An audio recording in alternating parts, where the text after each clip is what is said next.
Bismillahirrahmanirrahim. Bismillah alhamdulillah. Wassalatu wassalamu ala Rasulillah. Assalamualaikum warahmatullahi wabarakatuh. Raja berdaulat, rakyat berilmu, negeri sejahtera, perlis maju. MAIPS menjunjung syiar memaju ummah, salah silah perlih, segalanya perlih. Tuan-tuan dan puan-puan, para penonton dan para pendengar kita di mana saja berada, alhamdulillah kita dipanjangkan usia oleh Allah Subhanahu Wa Taala dan kita sampai ke minggu pertama bulan Februari bagi tahun 2024. Dan minggu ini adalah satu minggu yang amat istimewa kerana padanya ada satu tarikh iaitu 1 Februari 1948 yang mana 76 tahun yang lalu Perlembagaan Negeri Perlis telah dikurniakan oleh almarhum Duli Yang Maha Mulia Tuanku Syed Putra Jamulullail sebagai Raja Pemerintah pada masa itu. Jadi untuk itu episod kali ini kita berikan dia judul Mengenal Perlembagaan Negeri Perlis, dan kita insya-Allah dalam masa yang diperuntukkan dalam kita podcast ni kita akan cuba membicarakan pelbagai aspek tentang Perlembagaan Negeri Perlis ini. Dan kita sebenarnya memang betul kerana malam ni kita didatangi oleh seorang tetamu, dan beliau ini adalah seorang anak jati Negeri Perlis. Dan yang saya dipahamkan, nanti kita cuba tanya dia dan kita cuba berinteraksi dengan beliau daripada mana beliau kita kata berasal, ya. Beliau adalah tak lain tak bukan yang berbahagia Dr. Mukris Makrus, seorang pensyarah kanan dari Pusat Pengajian Undang-Undang di Universiti Utara Malaysia UUM. Apa khabar Doktor? Alhamdulillah. Baik. Alhamdulillah. Ni sahabat saya daripada dulu, kini dan insya-Allah lah selama-lamanya insya-Allah.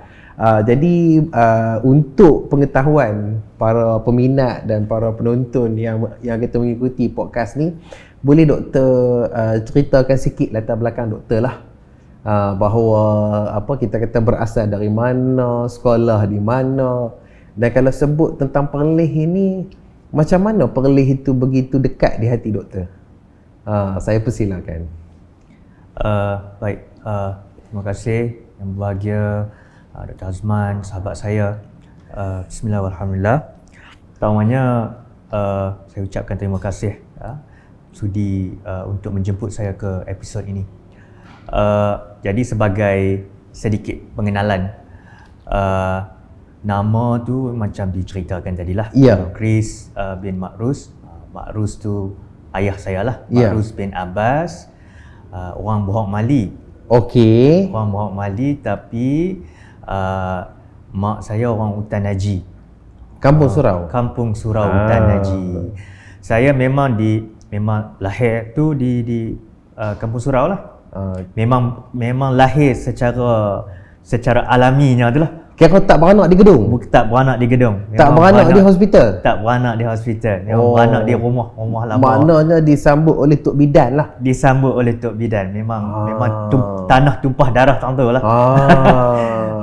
Kira-kira maknanya waktu tu saya rasa saudara Mukris ni ataupun Dr. Mukris ni dia muda banyak daripada saya. Tapi saya sendiri beranak di gedung. Tak.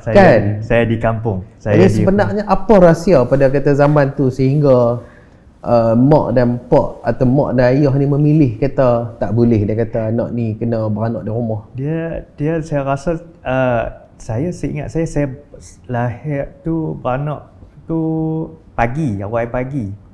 Dia pagi tu siang ke kelam-kelam lagi? Kelam-kelam lagi. Kira tak ada nak pi, jadi maknanya mudahnya nak keluar dulu tu. Dia nak tengok dunia dah. Dia kalau nak keluar, tu cerita 40 tahun dulu lah. Jangan sebut 20 tahun, sebutlah dulu kan. Dia kita kata tak apalah. Kemudian tu membesar di kita kata Kampung Surau. Kampung Surau. Di apa nama? Dalam Mukim Utan Haji. Mukim Muntaji. Waktu tu Perlis dia masih lagi dia Mukim tu juga adalah Dewan Undangan Negeri Hutan Haji time tu. Sebelum pecah jadi Tambun Tulang kan. Dia kemudian sekolah Tabika pun situ, Kampung Surau tu dekat masjid lah ni tu. Waktu time tu dekat ni. Kemudian sekolah pun sekolah Hutan Haji. Sekolah Kebangsaan Hutan Haji. Sekolah Kebangsaan Hutan Haji. Kemudian habis sekolah Hutan Haji baru tingkatan 1 pi Agama Arau. Sekolah Agama Arau. Sekolah Agama Arau. Waktu tu baru je tukar nama daripada Alawiyah Arau kepada SMKA Arau. Maknanya nak abang kata Dr. Mukris ini beliau masih muda terang-tang sebenarnya. bukan berumur pun saya yang lebih sikit lah kan. Tapi nak abang kata lepas daripada itu bermulalah perantauan dan sebagainya. Lepas itu tu dalam bila kata merantau tu akhirnya lah bukan kita nak membanding-banding, nak apa jauh sekali kita nak mengatakan siapa lebih siapa kurang, tidak. Tapi apa yang menjadikan saudara Mukris tertumpah kasih kepada kata Negeri Perlis ni? Sebab ada orang mungkinlah setengah-setengah bila dia merantau dia kata ish teruk Perlis ni, bagus negeri-negeri luar ni, dia pun tak rasa nak balik mai. Tiba-tiba kita ni rasa berbeza sikit. Jadi apa sebenarnya yang mempertautkan hati tu? Dia kalau ikutkan tu saya rasa macam doktor jugalah. Saya keluar awal jugalah. Keluar lepas tingkatan 3 tu saya ke Kuala Islam, ke Kelang, kemudian UIA, kemudian kerja. Masa saya kerja pun dalam masa beberapa tahun tu saya memang di luar banyak. Tapi saya sentiasa orang kata apa, walaupun kita koi jauh kan daripada Arau, koi lepas tu keluar ke ni, tapi saya sentiasa jadikan Perlis tu sebagai sebahagian daripada identiti saya. Orang kata orang Perlis ni dengan cara apa tu? Maksudnya jauh di mata, dekat di hati tu dengan cara lagu mana? Dia cara kita tu, kita akan sentiasa dalam sembang kawan-kawan, kita akan sentiasa kaitkan, oh kalau Perlis kita macam ni, kalau Perlis kita macam ni. Kadang-kadang tu bukan apa, sebab kita ni kadang-kadang orang mudah nak samakan semua orang utara. Kan dia orang tak nampak sangat beza. Perlis ni sebenarnya ada beza yang agak ketara juga kan? Sama tapi tak serupa. Betul. Dia ada istilah-istilah yang kita rasa orang Perlis rasa tak pakai yang tu kan. Kita rasa kasar pun ada kan. Tapi tu kadang-kadang kita kami Perlis jarang macam tu kan. Dia kadang memang kita dalam bercakap tu walaupun kadang-kadang dalam keadaan-keadaan tertentu kita akan cakap bahasa surat lah kan, bahasa, tapi orang dapat tahu bila kita tone kita tu, tone kita dia tak jadi apa, dia jadi nak kata cengeng orang lain marah pula kan, baku sikit. Baku kita tu dia jadi dia ada tone dia tu kan. Jadi satu caranya tu lah kita akan sama ada melalui bahasa kita, melalui identiti kita. Alhamdulillah. Jadi sekarang ni kita sampai kepada sebenarnya bersempena dengan peristiwa bersejarah yang berlaku 76 tahun yang lampau, iaitu 1 Februari 1948 dikurniakan Perlembagaan Negeri Perlis yang diberi nama Undang-Undang Tubuh Kerajaan Perlis, atau saya sebut Undang-Undang Tubuh Kerajaan Perlis 1948. Jadi mungkinlah untuk kita dapat kita kata pencerahan sebenarnya apa yang dikatakan perlembagaan tu. Sebab perlembagaan ni dia mari daripada perkataan lembaga.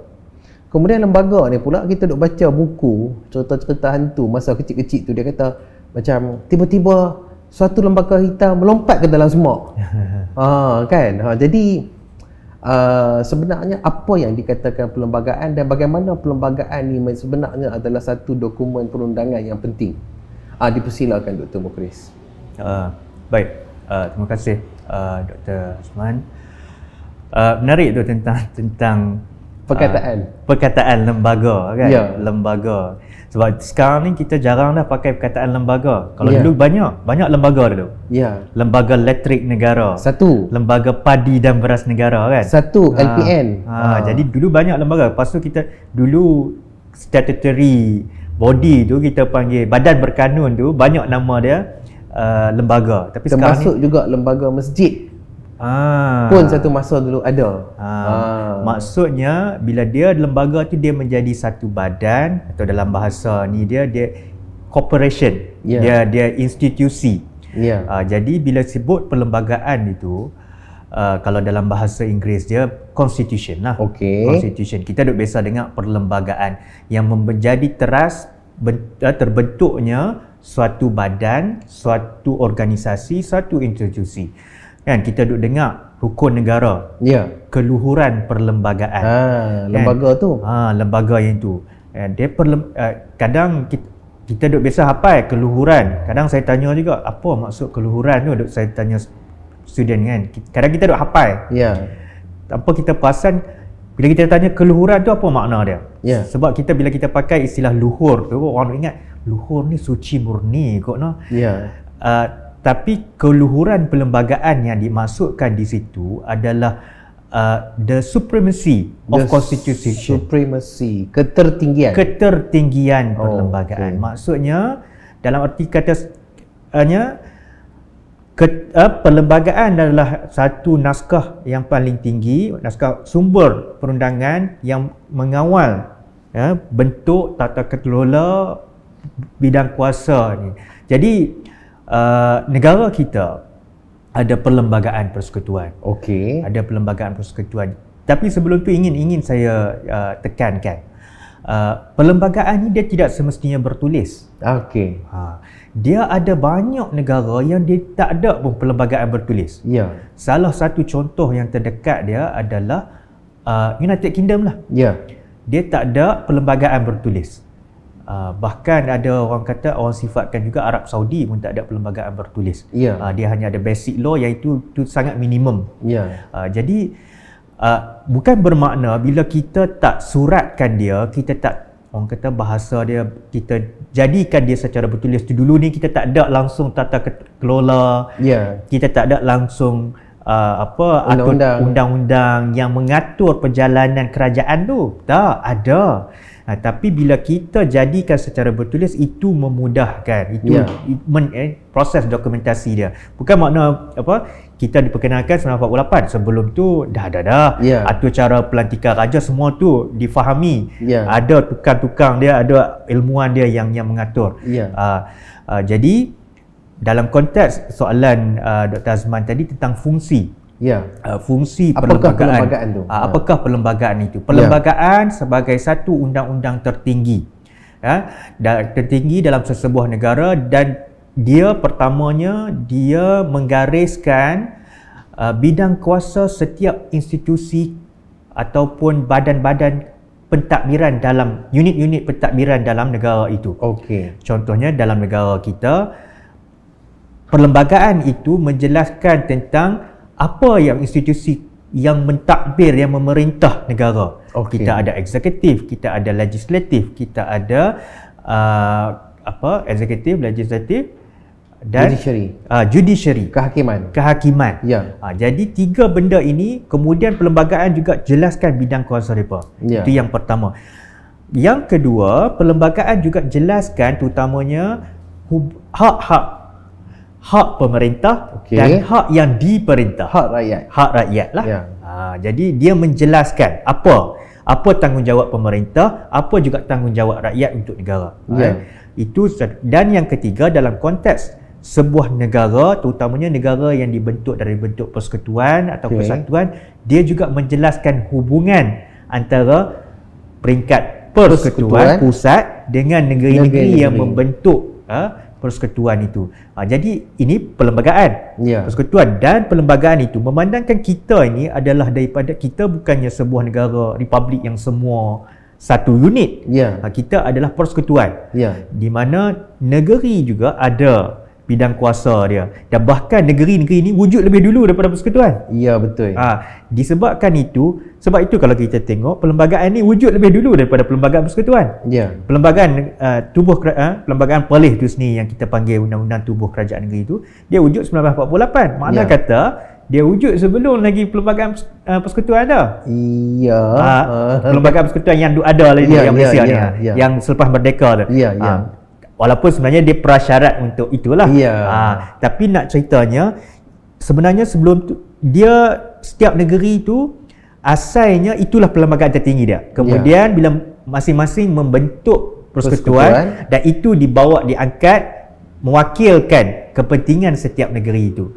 Jadi ceritanya kalau dari sudut secara umumnya perlembagaan itulah yang merupakan dia menyusun struktur kerajaan tu, struktur pemerintah dan menyatakan hak-hak rakyat dan sebagainya, dan dia juga menekankan tentang hubungan, orang kata apa, dia ceritakan apa bidang kuasa yang ada, dan pada masa yang sama yang terakhir saya rasa yang cukup penting juga, dia juga kalau dalam bahasa Inggeris dia encapsulate, dia mencerminkan, dia juga menggabungkan. Boleh saya cadang satu perkataan perlih tak? Untuk encapsulate. Betul. Dia rongkoi. Betul. Dia rongkoi semua, termasuklah identiti, budaya, semua ada kat situ. Agama pun di situ. Pegangan masyarakat tu kan. Pegangan masyarakat, budaya masyarakat, semuanya dirungkui di situ dan dia cerminkan dalam satu dokumen tu. Jadi kita puas hatilah pada kali ini kita boleh mendengar pengenalan perlembagaan dalam konteks bahasa perlih pun ada sekali, kita kata macam tu kan. Jadi sebab tu kadang-kadang kalau kita balik kepada mungkin tujuan podcast kita ini, bukanlah kita ni macam sikit-sikit perlih, bukan, tapi kadang-kadang sebagai negeri yang tak berapa nak besar, bahasa yang dikatakan tak ada keunikan, tak ada apa, mungkin ada perkara-perkara yang boleh disumbangkan. Mungkin perkataan encapsulate boleh diwakilkan dengan terjemahan bahasa Melayunya rongkoi. Kan? Jadi kalau law ni inclusivity disebut keterangkuman kan. Jadi dia kadang-kadang ada bahasa-bahasa utara yang boleh kita kata berperanan. Jadi hak tu yang disebut perlembagaan, yang mudahnya kita nak kata sebagai undang-undang paling tinggi. Dan juga cerita apakah institusi yang ada dalam tu, apakah skop kuasa dia, bidang kuasa dia, dan juga dia meliputi juga hak pemerintah dan hak rakyat serta identiti bagi sesebuah negara ataupun negeri itulah. Jadi kita kata memang nampaknya puas hatilah. Jadi sebab tu antara kedaulatan negeri Perlis adalah pada perlembagaannya. Jika disebutkan oleh kata P. Ramlee, tuah pada Datuk Laksmana Hang Tuah adalah pada huruf ta-nya, maka bagi negeri Perlis antara ciri-ciri dan syiar-syiar kedaulatan negeri adalah pada perlembagaan negeri yang dinamakan Undang-Undang Tubuh Kerajaan Perlis 1948. Saya mohon untuk menyambung sikit tentang situasi kita dalam kata negeri Perlis. Betul bahawa kalau kita merujuk kepada amalan Nabi Muhammad SAW, iaitu bila baginda sampai ke Madinah dan mengasaskan negara Islam Madinah, jadi apa yang berlaku adalah dikanunkan sebuah perlembagaan disebut sebagai Piagam Madinah, Perjanjian Madinah, Sahifah Madinah, sebagai satu perlembagaan bertulis. Jadi kita kata apabila kita ada satu perlembagaan yang juga bertulis, mudah-mudahan ia termasuk dalam rangka kita beritibar ataupun kita mengikut sunnah Rasulullah SAW. Tapi kalau kita nak pergi kepada penubuhan negeri kita ataupun perjalanan negeri kita bermula pada tahun 1843, memang tak dinafikan bahawa pada peringkat awal pentadbiran negeri Perlis ni memang dia satu pentadbiran yang banyak dipengaruhi dengan unsur-unsur perundangan dan pentadbiran daripada negara ataupun daripada negeri Kedah Darul Aman. Itu tidak dinafikan. Tetapi walau bagaimanapun, saya rasa keberatan, dengan segala hormatnya saya rasa keberatan pada pandangan sesetengah pihak yang mengatakan seolah-olah Perlis ni dia mengikut katakan Undang-Undang Kedah itu secara 100%.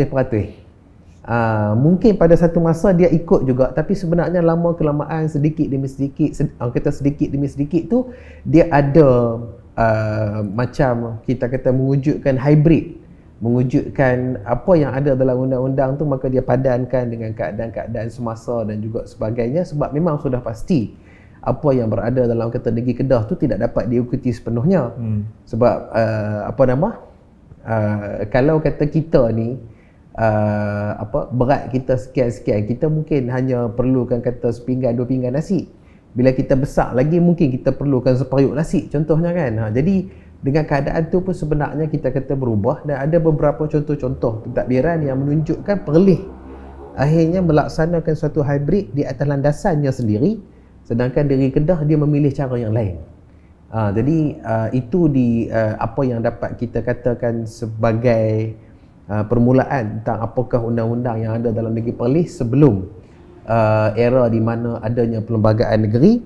Kemudian antara perkara yang kita semua perlu sedar juga adalah acuan yang besar kepada perlembagaan negeri Perlis 1948 ini adalah Perjanjian Persahabatan Perlis British 1930. Jadi roh-roh dalam Perjanjian Persahabatan Perlis British itu sebenarnya dibawa masuk dan terus dilestarikan dalam Undang-Undang Tubuh 1948. Jadi maksudnya sebelum kata 48 tu dah ada pada 1930, iaitu pada Perjanjian Persahabatan itulah. Jadi kalau kata kita perhati baliklah, perlembagaan negeri kita ni pun sama juga seperti mana perlembagaan persekutuan, dia pun unik sebab dia ada unsur-unsur tradisi dia, iaitu kepentingan institusi diraja Wangsa Jamaludin 1, agama Islam Ahli Sunnah Jamaah 2, kemudian kedudukan bahasa Melayu, dan keempat adalah hak-hak istimewa kaum peribumi Melayu yang ada dalam kata negeri Perlis lah. Jadi tuan-tuan dan perempuan, sekarang sampailah kita kepada satu segmen yang bahasa Perlis atau segmen yang tetap dalam tiap-tiap episod, iaitu disebut sebagai Pelik Perlis. Pelik Perlis ni kita akan utarakan sekurang-kurangnya satu perkataan dialek Perlis untuk kita kongsikan makna dia. Kemudian kita akan jemput tetamu kita buat ayat, dan host pun kena buat ayat jugalah. Jadi antara perkataan yang dipilih untuk kali ini ni, sebab dia mewakili kepentingan rakyat yang dinaungi oleh sesebuah kita kata perlembagaan tu, kita pilih perkataan timpah. Timpah, T-I-M-P-A-I-H. T-I-M-P-A-I-H. Jadi timpah ini dia bermakna contohnya, kalau dia ada dua makna. Satu bermakna kalau sekumpulan orang ramai ni, dia pi semua. Dia pi semua. Contohnya katalah rumah tu ada 10 orang, 10 pi. Dia kata depa tu timpah pi. Kan? Ataupun dia macam contohnya ayak bila dia surut. Ataupun jika katakan macam satu bekas ayak besar dia bocor ke, dia surut semua sekali. Contohnya. Jadi itu yang disebut sebagai timpah lah. Jadi untuk tu saya nak persilakan Dr. Mukris untuk memberikan contoh ayat yang berkaitan dengan timpah ni. Kan? Jadi apa pada cadangan doktor? Ayat apa kita nak faham timpah tu? Dia saya try lah nak. Ya, cuba try. Cuba try lah. Cuba try test. Dia tak ada lah kait terus dengan undang-undang lah. Betul. Tapi secara umum pun secara umum contohnya lah. Contoh sebab kita pun jarang pakai dah ni. Ya. Kalau dengar Raja Muda Kayuh Gerek, ya, timpah nyemai sekampung. Mai tengok. Mengkala dengar Tuanku Raja Muda Kayuh Gerek dalam kampung tu, timpah nyemai sekampung mai tengok. Timpah sekampung mai tengok. Nak mai tengok raja. Nak mai tengok raja. Maknanya semua tu sekampung keluar habis. Sekampung keluar habis. Ish, kami pun macam ayat tu jugalah. Tak, tapi kami punya lain sikit. Lain sikit tapi samalah, sama lebih kurang. Iaitu macam kita sebut kata orang-orang kampung ni timpah habis. Nanti di batas besar tu sebab dengar kata ada gajah nak belarak sebab hari beranak raja. Saya ulang sekali lagi, orang-orang kampung ni timpas habis pi nanti di batas besar sebab ada gajah nak belarak hari beranak raja. Beranak raja. Maknanya orang-orang dalam kampung ni semua pakat keluar pi tunggu di pinggir jalan raya besar sebab ada perarakan gajah yang nak lalu sempena dengan hari keputeraan Tuanku Raja Perlis. Jadi maknanya keluar tanpa kita kata kecuali lah. Dalam konteks perlembagaan dan dalam perlembagaan itu memperuntukkan adanya Dewan Negeri, dan Dewan Negeri itu mula dengan pilihan raya. Maka kita kata mungkin kita boleh sebut kata pada hari undi itu timpah keluar mengundi. Timpahlah satu negeri ni daripada subuh-subuh lagi pi undi ni sampailah dekat-dekat Maghrib. Kan? Jadi ataupun sampai dekat-dekat Lahore tu. Lepas tu barulah kita kata ada balik di rumah-rumah semua. Jadi maknanya dengan beramai-ramainya pi. Dia macam, kalau bahasa Inggeris kata apa perkataan dia? Dia maknanya kita kata keluar ni tak ada kurang.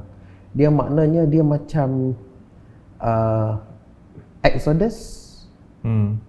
Kan? Ada. Macam kita kata lebih kurang begitulah. Tapi nak menggambarkan dalam bahasa Perlis tu bagaimana perlembagaan meliputi setiap lapisan masyarakat dan menjamin hak-hak pemerintah di samping hak-hak rakyat. Jadi dia kita kata termasuk juga masyarakat akar umbi yang besar ni. Kan? Jadi itulah tuan-tuan dan puan-puan, para pendengar, para penonton sekalian, perkataan Perlis pada kali ini seperti mana istilah dan bahasa-bahasa baru dicipta mungkin kadang-kadang secara harian, secara musim, secara bulanan, secara mingguan. Maka begitu juga istilah-istilah lama, kalau kita pakat tak guna, mungkin satu hari nanti dia akan pupus lah. Kalau saya ingat masa kecil-kecil dulu, Tok dia sebut kayu pembaris. Sebab apa? Pada zaman tu buatan ataupun maknanya bahan yang digunakan untuk buat ruler atau pembaris tu memang kayu. Kan? Tapi lah ni bila dah ada besi lah, PVC lah, plastik lah, apalah, perkataan kayu tu hilang, tinggal pembaris saja. Mujur ada juga. Kan? Jadi apa nama? Itu yang dikatakan ada, mungkin dalam kalangan orang muda-muda ni ada lagi sebenarnya bahasa-bahasa hybrid Perlis yang mereka gunakan lah, insyaAllah kan. Jadi tak apa. Seterusnya kalau kita sambung balik kita punya perkongsian tentang perlembagaan negeri Perlis ini adalah tentang bagaimana perlembagaan itu wujud, ya. Jadi dia mula-mula ada ni apabila munculnya gagasan Melayu Union 1945, dan kemudian orang Melayu, raja-raja Melayu juga telah bersama-sama dan menentang gagasan itu dengan sepenuh-sepenuhnya. Maka dia tak jadi. Maka timbul satu keperluan, apakah gantinya? Maka dicadangkan satu gagasan Malayan yang akhirnya diberi nama Persekutuan Tanah Melayu. Tapi sebelum itu dimintalah semua negeri-negeri untuk menyusun perlembagaan bertulis masing-masing. Jadi bermula daripada tahun katakan 46 itu, proses itu berlaku setahun, 2 tahun, hampir-hampir 3 tahun. Maka lepas itu maka barulah dikurniakan. Ya, jadi dalam satu segi perlembagaan negeri Perlis atau Undang-Undang Tubuh Kerajaan Perlis adalah lebih tua daripada versi terkini perlembagaan persekutuan yang ada pada hari ini, iaitu perlembagaan negeri Perlis lebih tua daripada versi terkini perlembagaan persekutuan yang ada pada hari ini. Walau bagaimanapun tarikh ia dikurniakan dicatat pada muka surat Undang-Undang Tubuh tu, dia katakan 1 Februari 1948 kan. Jadi orang kata maka di situlah sebenarnya ada pelbagai keunikan yang kita akan cuba kongsikan dalam beberapa minit lagi. Jadi Kalaulah saya nak beralih pula kepada kata Dr. Mukris, bagaimanakah identiti negeri Perlis ni sebenarnya, jati diri negeri Perlis ni, bagaimana ia dicorakkan oleh kata Perlembagaan Negeri Perlis? Dia macam contoh, kita ada acuan, kita tekan, keluar kuih, keluar cucuk, keluar kek katakan, adalah mengikut bentuk acuan kuih tu. Jadi seolah-olah kalau perlembagaan tu sebagai acuan, macam mana dia jadi kepribadian Negeri Perlis? Dipersilakan. Baik, terima kasih sidang penonton, pendengar semuanya. Sebelum saya nak pergi tam tu, menarik juga bila Dr. Azman sebut pasal perlembagaan bertulis daripada sunnah tu kan. Sebab dia ada sarjana undang-undang, dia memang duk bahas juga antara kelebihan, keburukan perlembagaan bertulis ni. Antara salah satu kebaikan perlembagaan bertulis ni, dia jelas. Jadi rakyat pun nampak, pemerintah pun ada guideline, jelas. Dia tak berubah, dia konsisten, dia sudah terang lagi bersuluh. Betul. Bagai bersuluh di tengah hari. Kan? Dia terus menerus duduk macam tu. Kalau tak didokumentkan, tak dikanunkan, dia ada kemungkinan ikut sedap hati lah. Jadi rakyat nampak ini berkait pula dengan satu lagi konsep bawah rukun negara, dia panggil apa? Kedaulatan undang-undang tu. Rule of law tu. Rule of law, dia elemen unsur dalam rule of law adalah consistency dengan certainty. Dua. Ketekalan dan kepastian. Ketekalan dan kepastian, kejelasan. Kemudian soalan berkaitan dengan identiti. Menarik juga tadi Dr. Azman sebut pasal asas dia, maksudnya dari sudut bunga-bunga ke arah perlembagaan ni daripada perjanjian persahabatan 1930 tu. Dan salah satu seingat saya, mungkin doktor boleh betulkan, antara peruntukan ataupun fasal dalam perjanjian tu adalah berkaitan tanggungjawab British untuk menyediakan pendidikan kepada anak-anak Perlis. Kalau boleh dihantar ke luar negeri untuk belajar pentadbiran ke apa, mesti ditanggung oleh British waktu itu. Sebab apa? Sebab waktu itu dia nak sediakan generasi untuk mentadbir tu. Dia nak pastikan anak pribumi itu membangun. Ini maksudnya bila ada dalam perjanjian, waktu nak rundingan antara pemerintah dengan British, pemerintah nak, ni mesti ada. Kami mau the next generasi yang anak-anak kami akan datang ni boleh takbir sendiri. Ini walaupun perjanjian dengan British, tapi dah awal dah, visionary dia panggil kan. Dia berpandangan jauh tu. Wawasan dia tu. Dia boleh nampak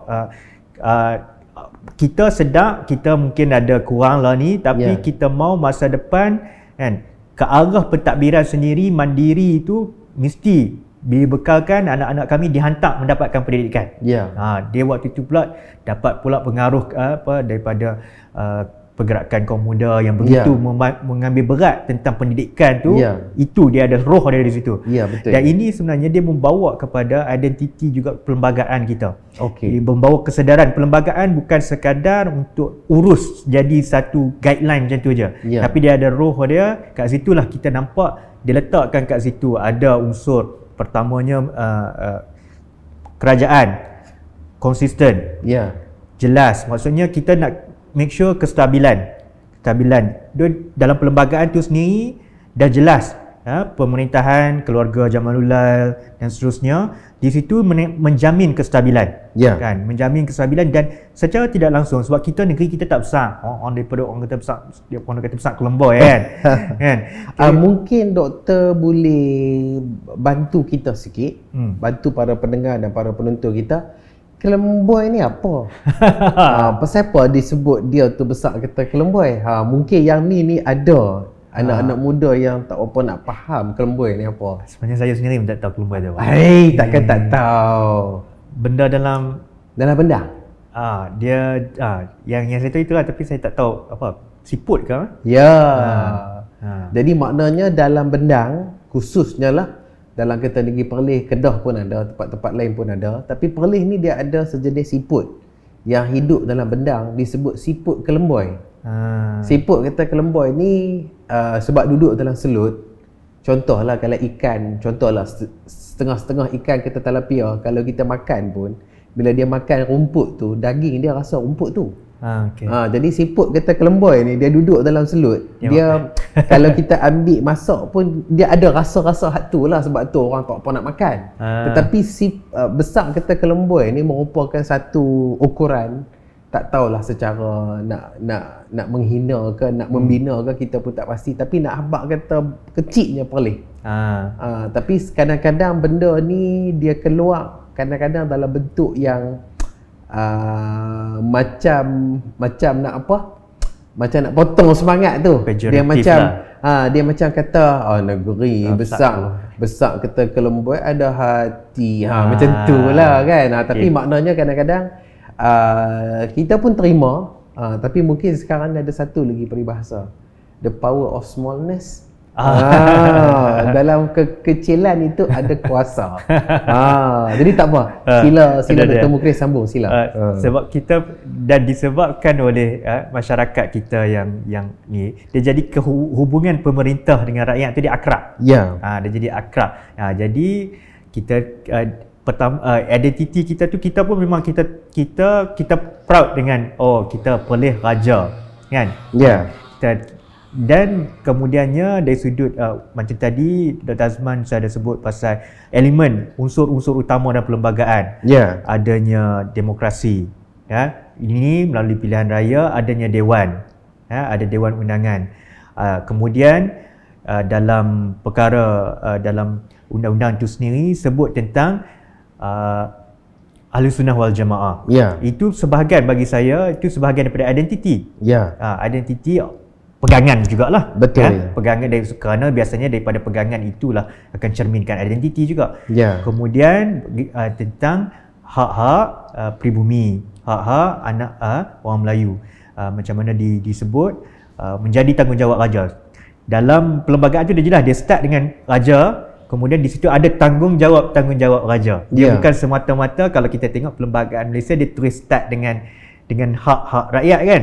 Yang ni dia bagi dulu raja, kemudian dia bawa tanggungjawab. Apa tanggungjawab? Antara tanggungjawab raja adalah memelihara hak-hak orang Melayu dan juga komuniti bangsa-bangsa lain di bumi, dengan hak-hak mereka yang diangkat oleh, diiktiraf oleh undang-undang. Betul. Jadi dari sudut agamanya dia dah membentuk identitinya, dari sudut budayanya juga pastinya lah, sebab Perlis ni dominan orang Melayu kan. Jadi di situ pribuminya juga ada hak-haknya. Macam kita kaitkan balik tadi, macam mana pemerintah kita nak pastikan bahawa negeri ini akan terus diperintah oleh terus anak-anak tanah air ni sendiri akan memerintah secara merdeka. Betul. Di bumi ini. Itu yang saya nampak, bagaimana daripada perlembagaan itu kita ada jiwa yang dengan raja kita, jiwa yang merdeka kita ada demokrasi. Melalui dari situ kita lantik Dewan Undangan Negeri dan sebagainya. Identiti budaya kita, agama kita memang dicerminkan terus dalam perlembagaan itu. Sebab perlembagaan ni dia hakikatnya dia adalah cerminan kepada masyarakat itu sendiri. Betul. Kalau ikut mantan Ketua Hakim Negara dulu, Raja Azlan Shah. Dia dalam satu perhakiman Paduka Seri Sultan Perak. Betul, ketika Sultan Azlan Shah. Betul. Dia ada dalam perhakimannya dia sebut Constitution is a living piece. Satu benda yang hidup. Dan kenapa dia hidup? Sebab dia cerminan kepada masyarakat tu. Jadi dari situlah, sebab tu juga ada hal, kalau perlembagaan itu tidak mencerminkan masyarakat, dia takkan boleh pergi ke mana. Jadi maknanya kita kata dia jadi satu perlembagaan yang lebih dianggap beban daripada satu benda yang dianggap inilah terkandungnya hak dan juga keistimewaan kan. Dia menghidupkan kita lah. Betul. Jadi kalau kita perhati balik keseluruhan identiti Perlis itu nampaknya ada dalam undang-undang tubuh tu. Ada dalam Perlembagaan Negeri Perlis. identiti Perlis yang terkini, iaitu sebagai mengkanunkan sistem raja berperlembagaan, demokrasi kita kata berdewan undangan negeri, begitu juga tentang agama kita Ahlussunnah wal Jamaah, tentang bahasa rasmi kita adalah bahasa Melayu, dan juga mengiktiraf hak-hak pribumi asal kita kata Perlis, iaitu orang Melayu Perlis, dan juga memberi juga kepentingan yang sah kepada kaum-kaum selain daripada kaum-kaum Melayu lah. Jadi itu antara perkara-perkara tu. Di samping itu juga mendaulatkan autoriti dan juga wewenang raja-raja wangsa Jamalulan. Berkenaan dengan raja dalam undang-undang tubuh ni, orang kata doktor, suka saya kongsikan dalam undang-undang tubuh ni ataupun Perlembagaan Negeri Perlis ni menyebutkan raja-raja wangsa Jamalulan sebagai ketua negeri. Dan Perlembagaan Perlis menggunakan istilah raja pemerintah.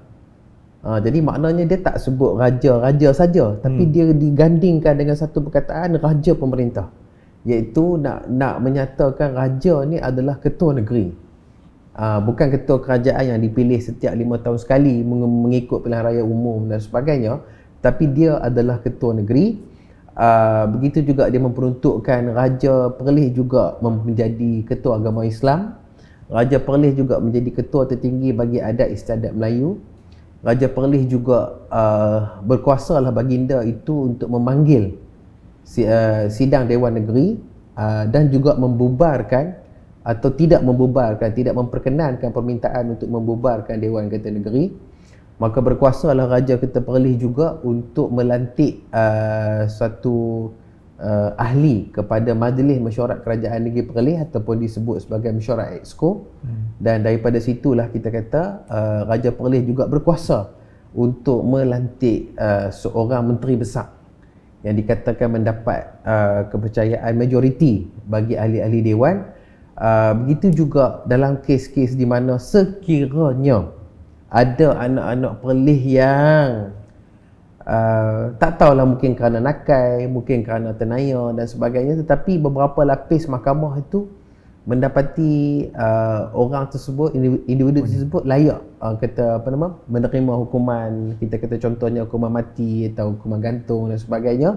Dan dengan penelitian jemaah kita kata ataupun kita kata lembaga pengampunan, katakan lembaga pengampunan itu mencadangkan oleh kerana melihat fakta-fakta yang lain dan mungkin kita kata perangai dia baik, kelakuan dia baik, maka kita kata Duli Yang Maha Mulia Tuanku Raja Perlis juga boleh memperkenankan supaya rakyat Perlis tersebut diampunkan. Betul. Di samping itu, Raja Perlis juga dalam kata undang-undang tubuh menjadi pengurnia tertinggi kepada segala darjah-darjah kebesaran dan juga pingat-pingat dalam kata negeri Perlis. Jadi maknanya pingat yang Tuanku semat itu adalah tidak sama lah dengan apa-apa yang orang buat sendiri guna manyelakat apa semua tu, yang tu tak sama, kan? Jadi yang tu kemudian juga dalam undang-undang tubuh juga disebutkan bahawa raja juga memelihara hak kepada orang Melayu dan juga kepentingan yang sah kaum-kaum yang lain. Itu tentang institusi kata Raja Wangsa Jamalulan. Saya juga orang kata membawa kita sampai kepada satu segmen lagi, iaitu ambil perawa. Ambil prihatin, iaitu tentang fakta-fakta ringkas tapi penting ataupun fakta-fakta yang mudah tetapi sangat relevan yang berkaitan dengan tajuk pada kita hari ini, iaitu bila kita tajuk kita pada episod ini adalah mengenal Perlembagaan Negeri Perlis bersempena dengan 1 Februari 1948. Undang-undang tubuh kita atau perlembagaan kita telah dikurniakan oleh Duli Yang Maha Mulia almarhum Tuanku Syed Putra Ibni Tuanku Syed Hassan Jamalulan. Maka kita marilah kita mengenal, kita kata mengenali beberapa saini, beberapa orang-orang, tokoh-tokoh yang boleh dianggap juga sebagai bapa-bapa pengasas negeri Perlis moden, iaitu yang menandatangan kita kata Perlembagaan Negeri Perlis ni ada 5 orang. Seorangnya bertindak sebagai wakil kepada almarhum Tuanku Syed Putra sendiri. Yang kedua adalah Menteri Besar. Dan kita kata waktu itu Menteri Besar bukannya merupakan orang yang menang pilihan raya 5 tahun sekali. Tapi waktu tu beliau adalah salah seorang daripada anggota MCS, Malayan Civil Service, pegawai tinggi kerajaan yang dilantik sebagai mengetuai pentadbiran dalam kerajaan negeri, dan di bawahnya adalah penasihat British. Okey. Dan kemudian ada 3 lagi orang yang diperkenankan oleh almarhum orang kata Tuanku Syed Putra. Jadi yang bertindak menandatangani dokumen perlembagaan itu adalah almarhum ataupun kita kata Allahyarham Tuan Syed Hussein Ibn Syed Zain Jamalul Lail. Menteri Besar pada masa itu yang juga menurunkan tanda tangan adalah Allahyarham Datuk Laksmana Muhammad Razali bin Ali Wasi'i, yang dipahamkan waktu itu beliau pegawai MCS yang datang daripada negeri Perak kalau tak silap. Dan kemudian ada 3 lagi orang, ini yang disebut sebagai 3 mat, iaitu Allahyarham Haji Ahmad bin Muhammad atau digelar sebagai Haji Ahmad Hakim, yang juga menjadi yang di-Petua Maib yang pertama. Yang kedua adalah Allahyarham Datuk Wan Ahmad bin Wan Daud, yang rumahnya rumah cantik, rumah antik cantik berwarna-warni yang ada berhampiran dengan denai larian Pekan Lasam. Itulah rumah kita beliau, Allahyarham Datuk Ahmad. Dan juga ketiga lagi adalah Allahyarham Tan Sri Sheikh Ahmad bin Muhammad Hashim, yang ada nama sekolah menengah Datuk Sheikh Ahmad di Arau ini. Dia adalah sempena nama kita beliau, dan beliau merupakan Menteri Besar Perlis pertama yang dipilih daripada pilihan raya. Kalau sebelum beliau ni adalah pegawai tinggi kerajaan MCS, beliau adalah orang yang masuk dalam pilihan raya, bertanding, menang, dan akhirnya dapat menubuhkan kita kata kerajaan lah. Jadi maknanya ini antara 5 saini ataupun penanda tangan bagi dokumen perlembagaan negeri Perlis, ataupun nama rasminya adalah Undang-Undang Tubuh Kerajaan Perlis. Jadi pada hari ini mungkin untuk memudahkan semua pihak kita gunakan istilah perlembagaan Perlis, tapi nama diri dia, nama khasnya adalah Undang-Undang Tubuh Kerajaan Perlis ataupun Undang-Undang Tubuh Kerajaan Perlis 1948. Kan? Satu lagi saya juga nak tarik perhatian tuan-tuan dan puan-puan, begitu juga Dr. Mukris, begitu juga para pendengar dan penonton kita berkenaan dengan apabila perlembagaan ini memperuntukkan adanya tempat bermusyawarah di mana ahli-ahli yang berhormat, wakil-wakil rakyat ni akan berbahas dalam proses nak menggubal undang-undang, narang undang-undang dan juga sebagainya, maka disebut institusi itu sebagai Dewan Negeri. Dan sekarang ni semua orang tahu bahawa kompleks Dewan Undangan Orang Kata Negeri Perlis ada di Persiaran Wawasan, berhampiran dengan Bukit Lagi ataupun disebut Gua Cendrawasih dan juga sebagainya. Maka sekarang ni di belakang kompleks DUN itu telah dibina kompleks pentadbiran Kerajaan Negeri Perlis yang baru, kan? Tapi sebelum daripada bangunan DUN yang baru yang ada dekat-dekat Seriap ataupun dulu-dulu kita kata Gua Sami lah, kan, sebelum daripada itu ada. Jadi fakta sejarah menunjukkan bahawa bangunan Dewan Negeri adalah berada di Pejabat Setiausaha Kerajaan Negeri Perlis yang lama, iaitu kadang-kadang masyhur bagi setengah orang disebut sebagai bangunan Jam Besar, yang kedudukannya adalah bertentangan dengan padang bandaran, dan di tepi padang bandaran itu adanya bangunan lama, blok lama bersejarah juga di Hospital Kangak atau Hospital Tuanku Tengku Fauziah, HTF. Jadi di bangunan itulah diadakan sidang-sidang Dewan Negeri, di mana Duli Yang Maha Mulia ataupun kita kata almarhum Tuanku Syed Putra apa semua tu, termasuk juga Tuanku Syed Sirajuddin pun dan juga kita kata berangkat untuk membuka atau kita kata merasmikan, membuka dengan rasminya sidang-sidang DUN. Jadi sekali lagi saya dipahamkan memang telah ada usaha-usaha untuk memelihara, to conserve, untuk memperbaiki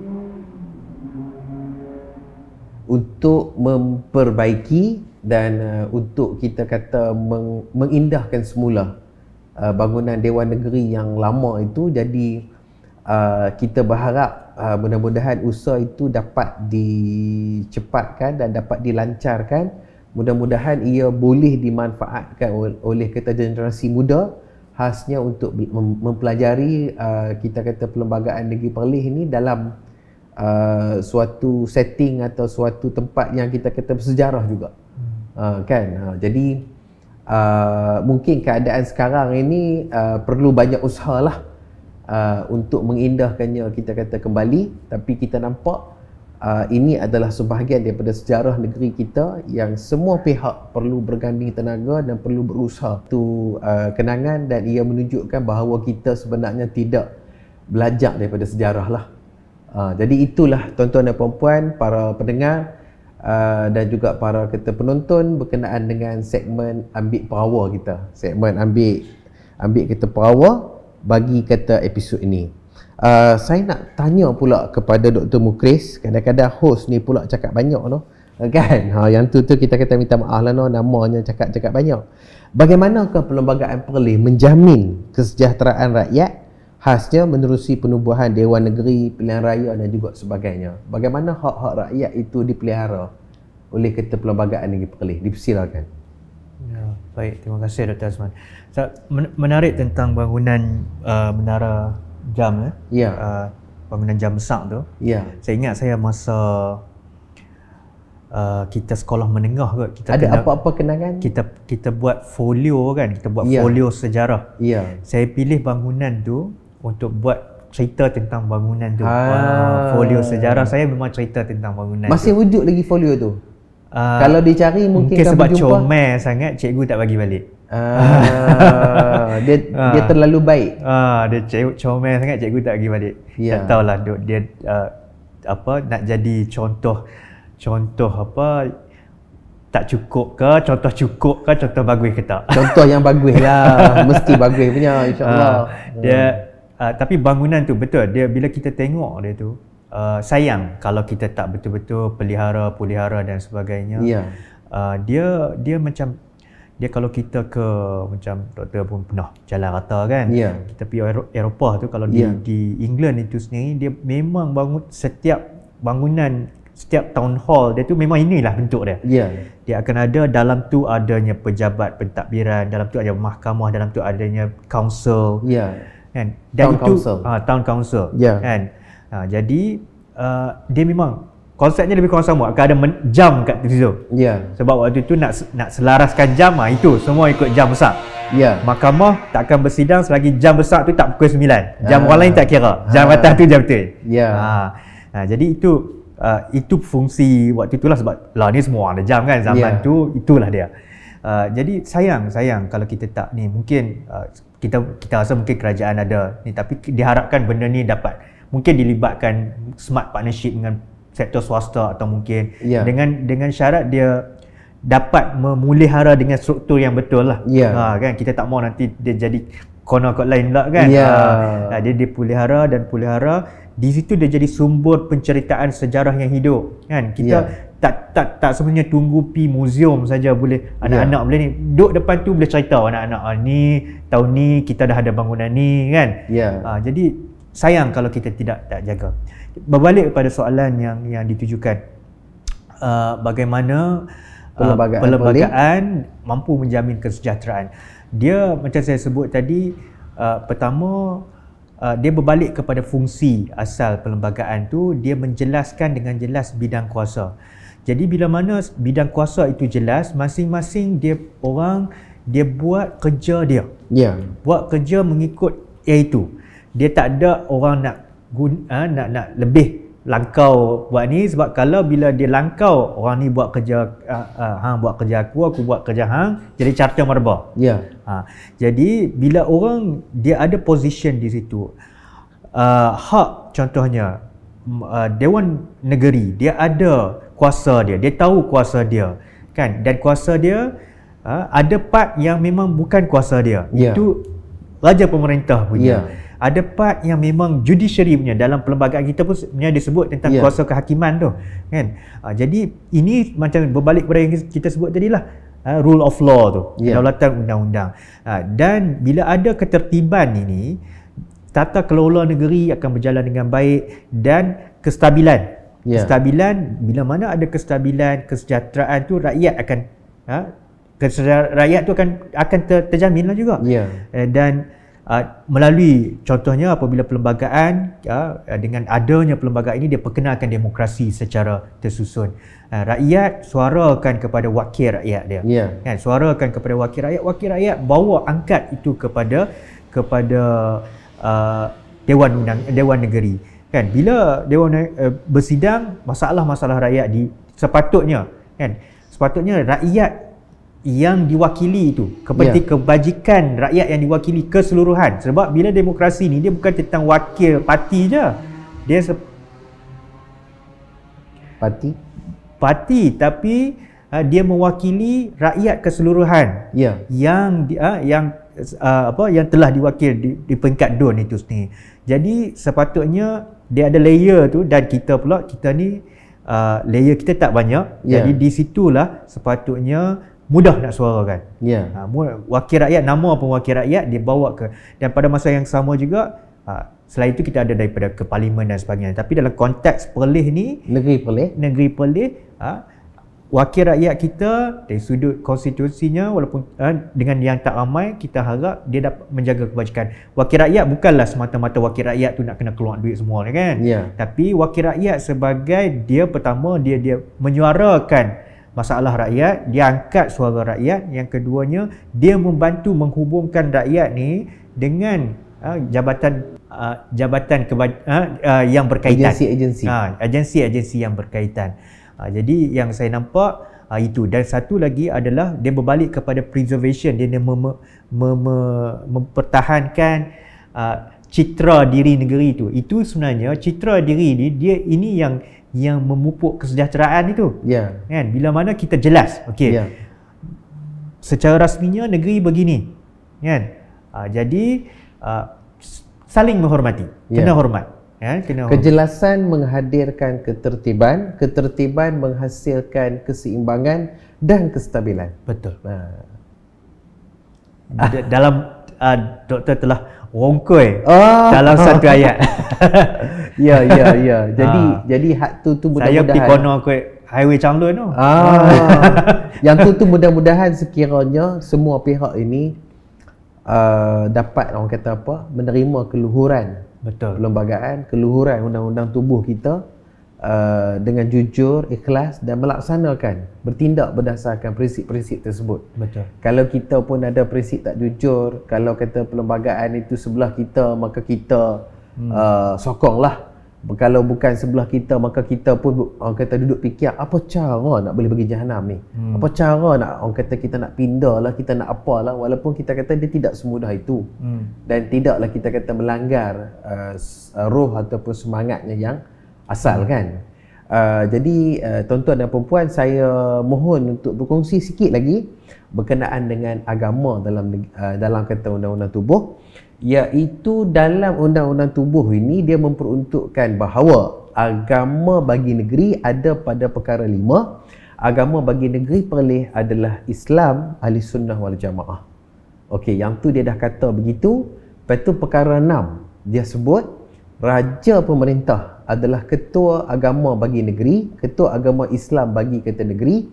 Dan untuk tujuan itu, Duli Yang Maha Mulia, Raja kata pemerintah boleh menubuhkan sebuah badan dinamakan Majlis Agama Islam dan Adat Istiadat Melayu Perlis, ataupun kita sebut hari ini singkatannya adalah MAIPS, untuk membantu baginda menjalankan tugas-tugas dan amanah sebagai ketua agama Islam bagi negeri Perlis. Jadi unik juga kepada MAIPS, ibu kandung kita, kerana ia juga telah disebut dalam undang-undang tubuh sejak sekian lama. Dan sebelum undang-undang tubuh ini ada pun, alhamdulillah MAIPS sudah wujud, khususnya melalui Syariah Code Enactments yang ada lebih awal lagi seperti itu. Jadi tuan-tuan dan puan-puan, itu antara perkara yang ada lah. Saya rasa waktu pun kita kata mencemburui kita. Saya mohon untuk bertanya satu lagi soalan kepada Dr. Mukris, menyentuh isu kedaulatan negeri. Maklumlah kita ni satu negeri di antara 14 kan. yang membentuk Persekutuan Malaysia. Bagaimanakah aspek ini diperuntukkan oleh Perlembagaan Negeri Perlis dalam konteks Perlis sebagai sebuah negeri dalam Persekutuan Malaysia? Bagaimanakah kedaulatan negeri ini semestinya difahami dan dilaksanakan? Okey. Baik, terima kasih. Dia berbalik kepada konsep apa yang dinamakan federalism itu sendiri. Ya. Konsep Federalisme itu sendiri. Dia maksudnya negara kita adalah sebuah persekutuan. Sebuah persekutuan. Cuma kadang-kadang mungkin disebabkan oleh sejarah dan sebagainya, kita ternampak sedikit ke arah kesatuan.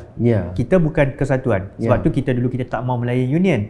Sebab dia sangat agak kesatuan macam UK sekarang, United Kingdom sekarang. Dia ada juga Scotland, Wales, dia Northern Ireland dia. Tapi dia adalah union. Nama bendera dia pun Union Jack. Dia sebuah union, sebuah kesatuan. Kita tak macam tu. Kita federation. Indonesia. Sekali lagi kesatuan. Disebut NKRI. Negara Kesatuan Republik Indonesia. Malaysia sebaliknya adalah persekutuan. Ataupun federalisme. Kita nak bagi faham ni adalah federalisme ni adalah negeri lebih. Federalisme ni negeri ada kuasa dia, pusat ada kuasa dia. Dia nak kata pusat lebih besar, bukan. Pusat lebih besar itu kesatuan. Kalau negeri lebih besar daripada pusat pula, dia jadi lain pula. Tapi yang ini dia kuasa dia jelas. Cuma dalam persekutuan dia jelas kan ada benda-benda yang senarai bersama, senarai persekutuan, senarai negeri. Dalam disebut juga apa-apa yang bukan daripada ini dia akan jatuh balik kat negeri. Itu menunjukkan kat situ orang kata state sebenarnya dia akan prevail balik sebab secara teorinya state ni, negeri-negeri ni wujud lebih dulu daripada Malaysia.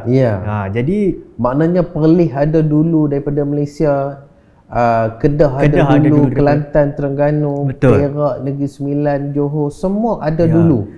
Daripada tertubuhnya Persekutuan Tanah Melayu pada tahun 1948 dan lebih awal daripada gagasan Malaysia disertai oleh Sabah, Sarawak dan secara sementara waktu oleh Ketua Singapura pada tahun 1963. Yang tu cara kita nak faham lah.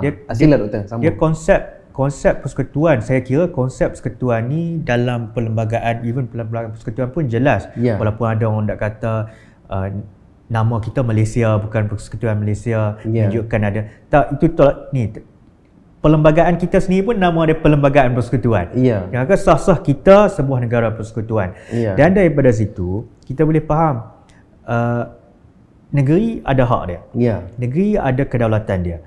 Bila mana kita bersetuju membentuk persekutuan, kita serahkan sebahagian angkat hak negeri itu, hak negeri ke pusat. Dan harus kita ingat juga di parlimen juga kita hantar wakil-wakil kita ke sana. Jadi diputuskan peringkat persekutuan sepatutnya ada suara kita, termasuk juga senator kita lah. Jadi peringkat pusat dan Dewan Negara. Dewan Negara, Dewan Rakyat. Maksudnya kuasa walaupun pusat itu sendiri, pusat itu terbentuk daripada wakil-wakil negeri juga.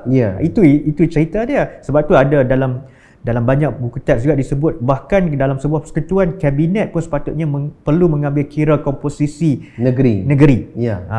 Sampai sebegitu sekali.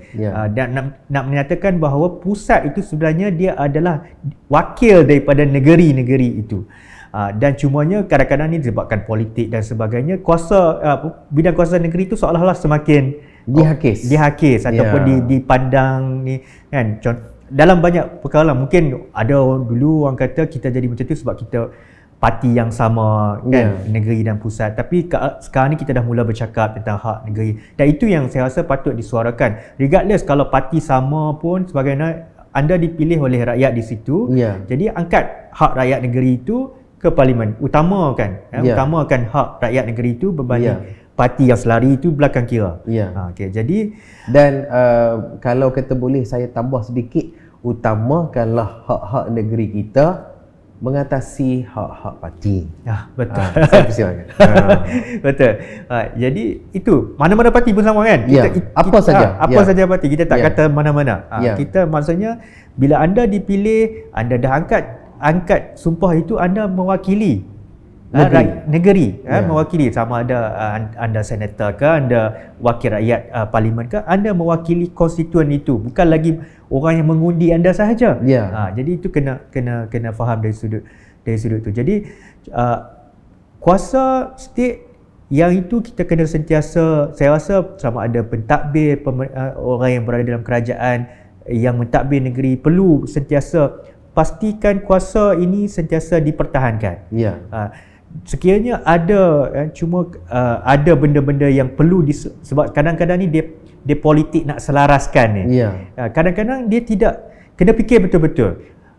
Adakah kita nak selaraskan semata-mata sebab nak selaraskan, ataupun itu ada beri kebaikan kepada negeri. So mula-mula kita kena fikir, kalau nak selaraskan, kalau kan dulu ada beberapa undang-undang yang ingin diselaraskan.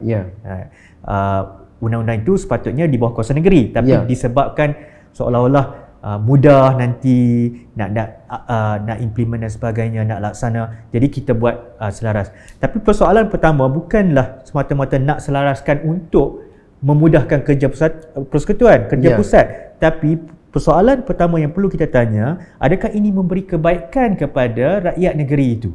Itu yang perlu ditanya. Adakah ini selari dengan nilai keperlembagaan negeri itu? Itu yang kita kena tanya. Dalam semangat persekutuan. Betul. Dalam semangat kerajaan pusat mesti menghormati negeri-negeri. Betul. Jadi di situ sebab ada yang nampak suka benda yang teratur kan, semua sama, senang. Ini tidak, satu saya rasa pendekatan yang tak betul lah. Pendekatan yang lebih tepat, kita tengok daripada bawah dulu. Ada keperluan ke kita nak pindah ini, nak bagi sama dengan negeri lain. Sebab walaupun kita dalam bila dilamsamkan ni dalam sebagai semua masyarakat Malaysia, tapi sebenarnya kepentingan setempat tu hakikatnya berbeza-beza kan. Keperluan setempat, sebab dia juga bergantung kepada nilai setempat juga, budaya setempat juga, identiti setempat yang kita bincang tadi, termasuk agamanya. Betul. Jadi ini benda yang kita, kalau tak dia nanti akan jadi pendekatan atas ke bawah. Kalau kita tak nak angkatkan nilai-nilai setempat ini. Jadi ini antara perkara-perkara yang kita berharap sangatlah segala pihak-pihak berwajib, pihak-pihak kita berkepentingan dalam agensi kerajaan, badan berkanun, NGO, orang-orang kata perseorangan dapat memahami dan menjiwai semangat ini, dan akhirnya dapat kita melaksanakan semangat ini dalam tindakan masing-masing lah. Sebab kadang-kadang adakah jadi satu salah, adakah jadi satu dosa bila kita kecil ataupun kita tidak besar dari segi saiz. Jadi seolah-olah kalau tempat yang besar maka dikatakan tak apa. Tapi kalau kita perlih maka macam-macam cuba dibuatlah.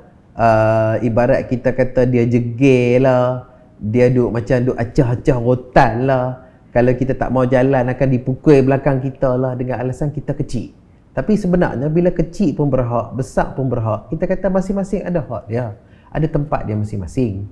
Jadi pasal apa kita kata tiba-tiba perlih disuruh begitu, disuruh begini, dengan negeri-negeri besar rupanya tak boleh kan? Jadi ini antara perkara-perkara yang kita harap mudah-mudahan keprihatinan ini dapat dijiwai oleh lebih ramai lagi, dan kita rasa menerusi sarana podcast ni lah antara perkara yang dapat kita mulakan supaya kita semua rakyat negeri Perlis khasnya akan jadi lebih sensitif, lebih prihatin, lebih cakna berkenaan dengan perlembagaan negeri kita yang menjadi sebahagian daripada identiti kita. Sekarang tuan-tuan dan puan-puan, para pendengar, para penonton, kita sampai kepada satu segmen disebut sebagai segmen Kelaku Perlis. Kelaku Perlis bererti perangai orang-orang Perlis. Maksudnya di sini ni kita cuba untuk mencadangkan satu perilaku, satu kelakuan, satu tabiat dapat diperbaiki, atau kita memperkenalkan perangai yang baru lagi untuk memperkemaskan penghayatan kepada perkara-perkara yang sedia ada.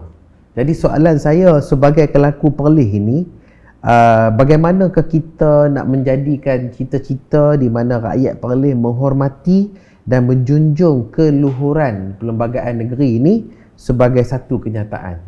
apa yang dapat kita buat di pelbagai peringkat masyarakat kita atau masyarakat negeri kita.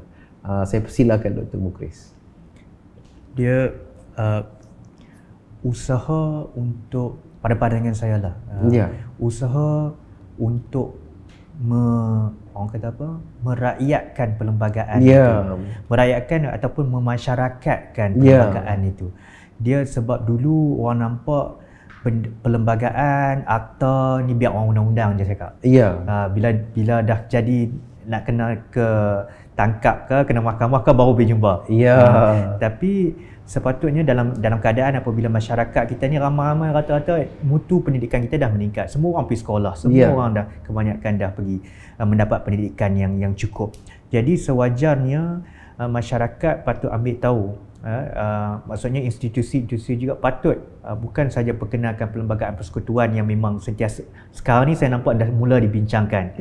Ramai orang dah perlembagaan persekutuan, ramai dah mula untuk cakap, ni ada kumpulan ni sembang artikel ni sahaja perkara ni. Jadi begitu juga saya rasa di negeri, peringkat negeri perlu juga ada satu anjakan di mana kita mula bercakap balik, kita maksudnya kita mula sembang dalam bahasa yang semua orang boleh faham dengan mudah. Contohnya yang ni lah. Saya ucap tahniah lah kepada Dr. Azman atas inisiatif yang baik. Kita boleh sembang, orang tahu, perlembagaan kita, kami duk ingat Malaysia aja ada perlembagaan kan. Rupanya kita ada perlembagaan.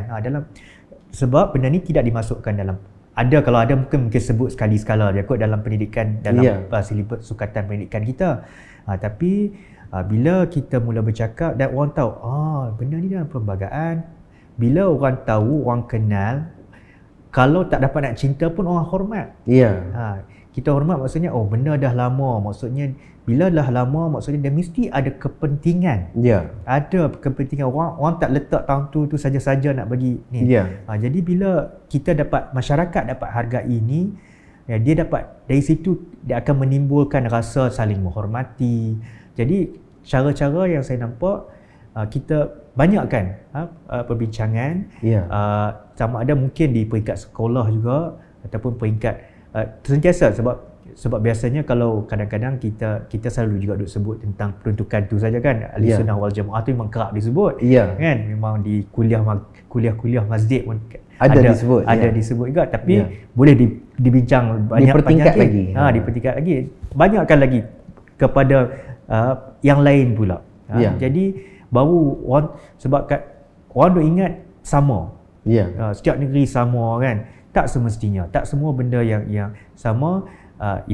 Kita demokrasi, tapi kita ada caranya, kita ada nilai kita ada identiti kita, dan ini sebenarnya membina. Sebab perlembagaan dalam dia, macam kita sebut tadi, dia cerminan ke jati diri kita, masyarakat, citra diri masyarakat, identiti masyarakat. Jadi bila kita tahu, bila ada kat situ, golongan generasi yang baru ni, bila dia baca tu dia tahu, inilah kita. Dari situ dia dapat hargai. Itu yang saya nampak lah. Secara detail dia tu mungkin kita boleh panjang lagi lah kan. Betul. Tapi yang saya nampak, kunci dia adalah kita memasyarakatkan perlembagaan negeri ni. Biar orang sembang, maksudnya dalam bahasa yang dimudah difahami oleh orang. Kalau boleh tepat, tetapi dipermudahkan. Betul. Penyampaian itu untuk mendapat pemahaman yang lebih meluas. Betul. Mungkin di sini saya suka untuk menarik perhatian para penonton semua. Sekiranya perlembagaan persekutuan itu diajar dan dididik melalui pelbagai subjek di sekolah, melalui pendekatan co-kurikulum dan sebagainya, maka tak apalah. Sebab itu perlembagaan persekutuan, maka kerajaan persekutuan berfikir cara lagu mana untuk dimasyarakatkan. Tapi perlembagaan negeri Perlis, takkan kerajaan persekutuan dia akan fikir. Jadi sudah pasti kita di Perlis lah yang kena kita kata kehadapan dan merealisasikan perkara ini. Daripada tak ada apa langsung, eloklah ada apa sikit. Daripada sikit tu kita perbaik dan kita permudahkan. Betul. Jadi mudah-mudahan satu hari nanti, tapi sebelum tu kita nak kata bukan tahniah pada siapa-siapa, tapi sebenarnya tahniah kepada MAIPS, Majlis Agama Islam dan Adat Istiadat Melayu Perlis, kerana mempertimbangkan juga topik-topik seperti ini dan juga inisiatif seperti ini. Jadi mudah-mudahan program-program yang mungkin dapat dinamakan sekolah undang-undang tubuh ini dapat mula dilaksanakan untuk kita masyarakatkan Perlembagaan Negeri Perlis ini kepada pelbagai lapisan rakyat. Ya. Satu lagi Ustaz, kalau kita doktor, kalau kita boleh ni memandangkan kita guna skim guna sama kaki tangan kerajaan kita. Jadi saya rasa prioriti aulawiyat juga perlu diberikan kepada kaki tangan kerajaan kita. Dedahkan mereka dengan perlembagaan negeri. Itu saya rasa prioriti yang patut daripada awal. Yang tu dululah. Sebab kita tak macam negeri lain yang ada memang perkhidmatan sendiri kan. Yang ini sebab guna sama ni ada daripada tidak membesar dengan nilai-nilai di ini. Jadi perlu didedahkan, difahamkan. Kerana ini sebenarnya dia macam pintu masuk untuk faham orang Perlis tu. Dia pintu masuk untuk faham nilai, budaya, identiti orang Perlis tu. Dia faham, hadamkan ini, dia boleh faham apa sebenarnya orang Perlis tu. Jadi maksudnya pintu masuk yang berautoriti. Jadi maknanya kita kata ini yang kita kata bagi salam dan masuk ke pintu ni. Bukan masuk ke tingkap dan jauh sekali masuk ke sini. Itu dah jadi macam lain namanya kan. Jadi kalau masuk ke pintu bagi salam, orang buka pintu mungkin apa yang ada, pulut ikan kering, pulut dengan kita kata derian pun akan dikoyak dan dihidang kalau masuk ke pintu depan dengan bagi salam. Kalau tidak tu lainlah jadi. Kan. Jadi sungguh kita kata macam tu. Jadi tuan-tuan dan puan-puan, kita sampai di penghujung episod kita pada kata kali ini. Sebab jarang-jarang jumpa dengan Dr. Mukris ini dalam satu perbincangan yang juga jarang-jarang kita adakan, iaitu satu perbincangan tentang undang-undang tubuh atau Perlembagaan Negeri Perlis. Apakah rumusan ringkas daripada doktor tentang episod ini? Dipersilakan. Sekali lagi saya ucapkan terima kasihlah atas jemputan, syabas juga kepada penganjur, Maib semuanya, inisiatif. Saya nampak sebenarnya program sebegini sebab bila mana kita berbincang berkaitan dengan perlembagaan, kita tak dapat lari dengan sejarah. Jadi pada malam ini kita orang kata duet tu kena lah. Dia Dr. Azman, pakar sejarah kita ni, sejarah Perlis terutamanya kan.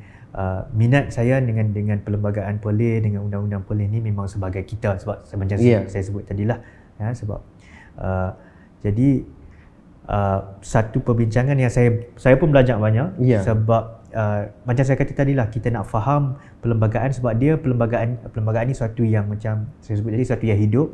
Jadi dia ada sejarah yang panjang. Nak faham dia kena faham dia daripada kecil.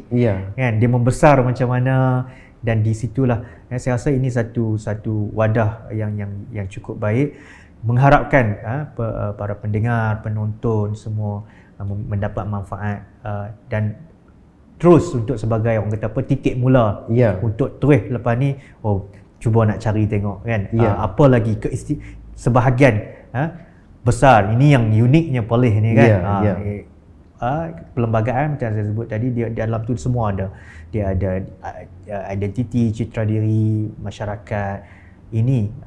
Kalau tuan-puan bermula daripada sini, terutama orang anak Perlis ni, kita harapkan ini dapat memahamkan kita, menghargai kita sebagai anak Perlis, menghargai golongan-golongan terdahulu yang bersusah payah nak sampai ke tahap ini. Moga-moga kita lebih kita dapat bersyukur dan terus maju jaya. Jadi saya rasa itu satu rangkuman kepada rumusan bagi kata episod ni. Jadi tuan-tuan dan puan-puan, para penonton, para kata pendengar, sekali lagi kita ucapkan banyak-banyak terima kasih kepada ibu kandung kita, Majlis Agama Islam dan Adat Istiadat Melayu Perlis, di atas sokongan dan dorongan yang diberikan kepada podcast ini. Begitu juga tidak lupa kepada rakan-rakan teknikal kita, iaitu Suara Sunnah Channel, dan paling istimewa kepada para penonton dan juga pendengar. Bagi yang baru mengikuti, jangan lupa untuk ikuti kita, follow kita di Facebook Salasilah Perlis, begitu juga Instagram, TikTok dan juga Spotify juga kita kata ada untuk mendapati segala ataupun kita mengikuti segala perkembangan lah tentang kita. Dan tidak dilupakan, insya-Allah dalam episod berikutnya kita akan bertemu lagi insya-Allah untuk memperkatakan seorang tokoh iaitu yang boleh dianggap sebagai pengasas negeri Perlis yang dilupakan. Almarhum itu dikenal tetapi tidak disedari sumbangannya dan pengorbanannya kepada Kertanegeri inilah. Jadi insya-Allah tuan-tuan dan puan-puan, salah silap Perlis mohon berhenti dulu. InsyaAllah kita akan bertemu lagi dalam episod berikutnya. MAIPS menjunjung syiar memanju ummah, salah silap Perlis segalanya Perlis. Assalamualaikum warahmatullahi wabarakatuh.